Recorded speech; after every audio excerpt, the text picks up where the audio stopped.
시청자 여러분 안녕하십니까? 린도 알람입니다.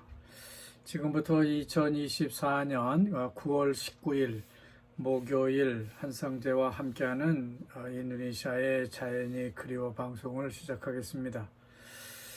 인도네시아는 지금 불의 고리, 링 오브 더 파이어라고 하는 그런 나라답게 반둥과 가룻 군 그 사이에서 어제 아침에 그 강진이 발생했습니다. 지진의 강도는 5.0 리터 규모라고 하니까 상당히 강한 지진이 난 건데요. 이번 반둥 가루 지진 피해가 더 크게 나타난 것은 그 진앙지가 지표면에서 그리 멀지 않은 곳이기 때문에 그렇다고 합니다. 이번 지진으로 주민 82명이 중경상을 입었다고 하고요. 주택과 공공건물 773채가 무너지거나 갈라졌다고 합니다. 지진 피해 보도 사진은 가룻의 찌부름이라고 하는 그 호수가 있는 농촌의 한 주택인데요. 아주 완전히 무너진 모습을 찍어 왔습니다. 구체적인 그 피해 상황은 아직까지 다 집계가 되지 않았는지 아직까지 그저 인명 피해는 없고 또 다소 이렇게 주택이 망가졌다라고만 전해지고 있습니다. 나중에 좀 더 자세한 내용은 전해지지 않을까 생각됩니다. 그리고 미국 연준의 금리 인하에 따라서 인도네시아 중앙은행은 지금 현재 6.25%인 인도네시아 기준 금리를 6.0%로 인하를 해서 루피아 환율도 안정을 시키고 외국인 투자도 좀 더 많이 끌어들이겠다는 그런 작전을 쓰고 있습니다. 지난 2023년 1월인가요? 중앙은행 기준금리를 5.74%로 했을 때에 루피아 환율이 15,267루피아였고요. 인플레이션은 5.28%였다고 합니다. 그러다가 2023년 후반기 때 6%로 더 올렸고요. 지난 5월 달에는 6.26%로 다시 한번 올렸다가 이번에 6%로 다시 내리게 됐다고 하는 겁니다. 따라서 지금 현재 인도네시아 중앙은행 기준금리는 6%, 그리고 루피아 환율은 15,432루피아를 유지하고 있고 또 인플레이션은 2.12%를 유지하고 있다고 합니다. 그럼에도 불구하고 인도네시아 중앙은행의 금리 인하 폭이 다소 만족스럽지 못하다는 그런 평이 나오고 있습니다. 자, 그리고 서부자와 인드라마유 군에 있는 그 수수이간, 즉 어유 공장 내부에서 한 직원이 어유를 제조하는 그런 그 기계 앞에서 일하는 모습이 사진으로 보도되고 있습니다. 이 어류가 뭔지는 이미 말씀을 드렸고요. 이걸 이걸 다시 말하자면은 그 물고기를 그러니까 이렇게 빻아서요. 물고기를 빻아서 그걸 가수분해를 하는 거죠. 가수분해란 말은 물을 넣고 끓여가지고 거기서 우유같이 이렇게 흰 그런 가루를 만든다든지 그걸 물에 타서 먹게 되면은 이것을 어유라고 이렇게 말하고 있는데 이것을 어분 또 혹은 어분은 아니죠. 이걸 그러니까 피쉬 가수분해 기술이라고 말한다고 합니다. 이걸 신문은 HIP라고 말을 하고 있습니다. HPI는 일종의 단백질 음료인데요. 분말이나 우유같이 만들어서 먹는 것을 말하고 있습니다. 인드라마유 공장에서는 이 어유, 그러니까 수수 2간을 한 달에 최대 30톤, 그러니까 30톤 정도는 생산할 수 있다고 합니다.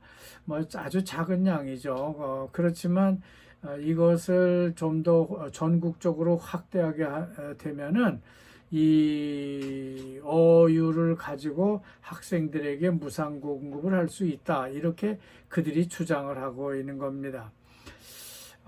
그래서 이걸로다가 급식을 하게 되면 인도네시아는 온 사방이 바다니까 물고기도 많고 또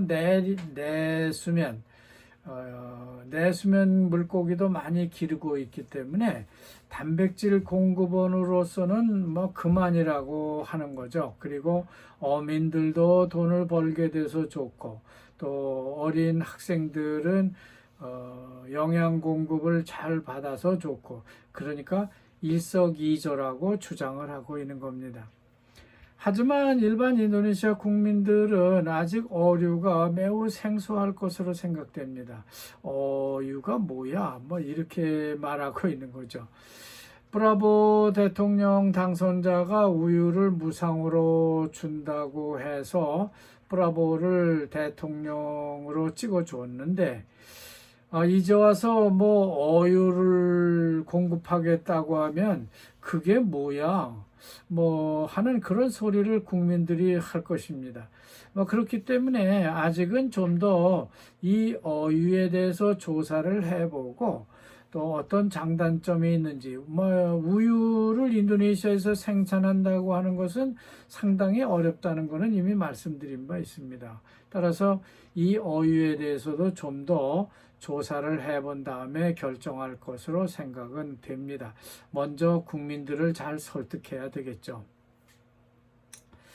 자, 국회 제11분과, 그러니까 재무위원회에서 스리물야니 장관의 고별 인사 소식이 전해지고 있습니다.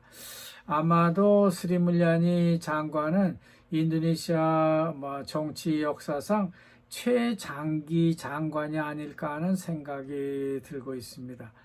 그녀는 유도현호 전 대통령과 조코위 대통령 정부에서 재무부 장관으로 아주 업무를 잘 처리했다는 그런 평을 받고 있는 장관이기 때문입니다.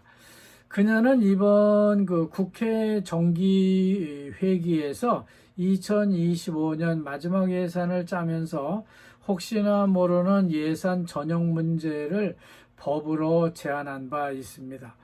이래서 브라보 현 대통령과 상당히 각을 지고 있는 그런 장관인데요. 특히 교육부 예산을 전용해서 쓸까봐 그것을 굉장히 걱정했나 봅니다.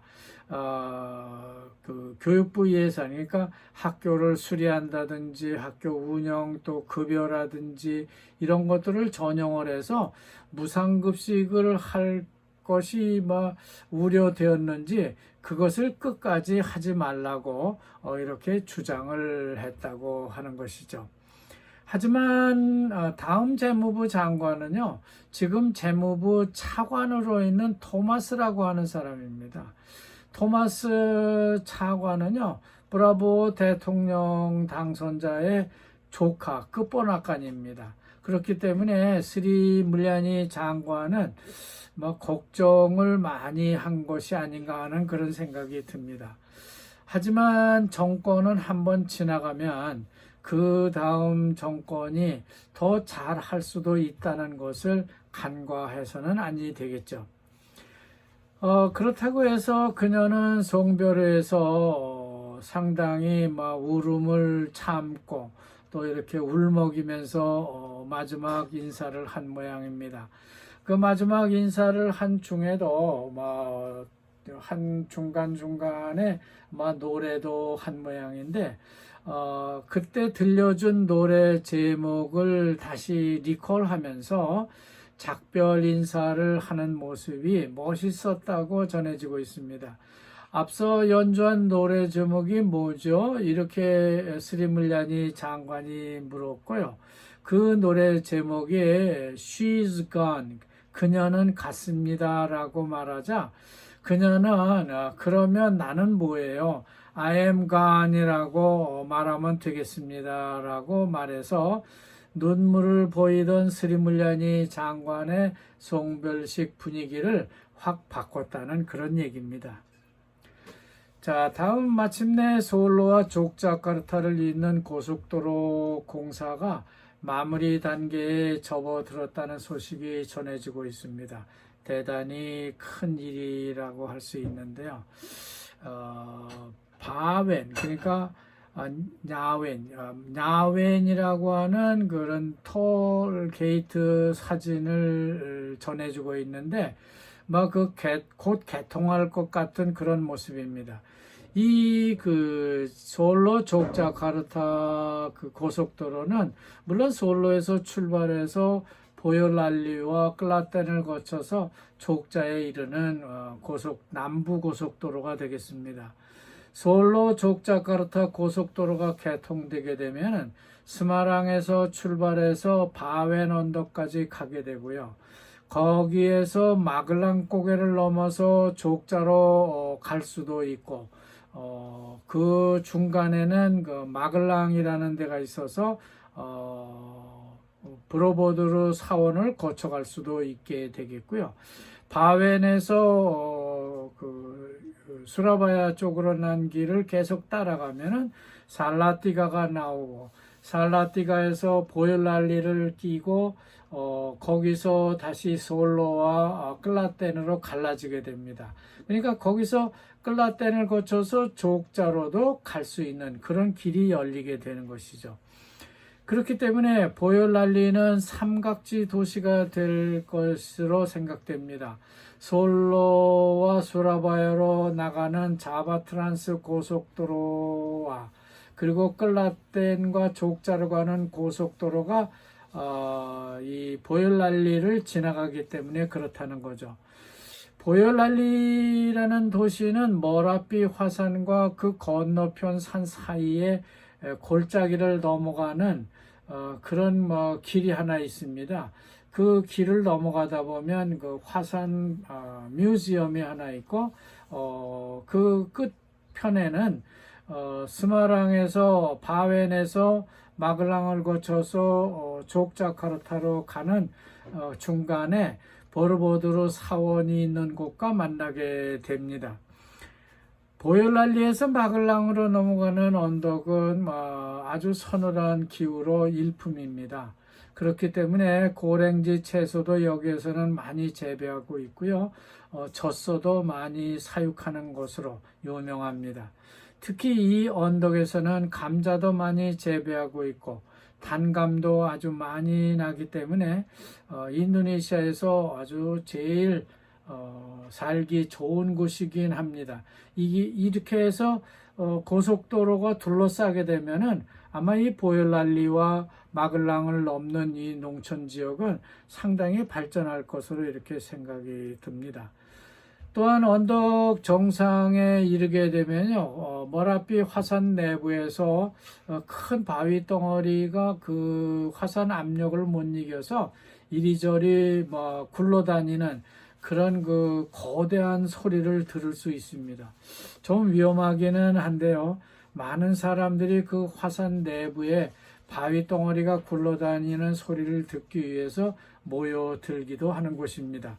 요즘처럼 보름달이 뜨게 되면은요, 시원한 달밤에 그 부는 바람과 함께 화산 내부에서 돌덩이가 굴러다니는 그런 그 웅장한 소리는 참 듣기 좋을 것입니다.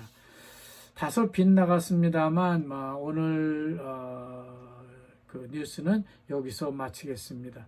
여러분 대단히 감사합니다.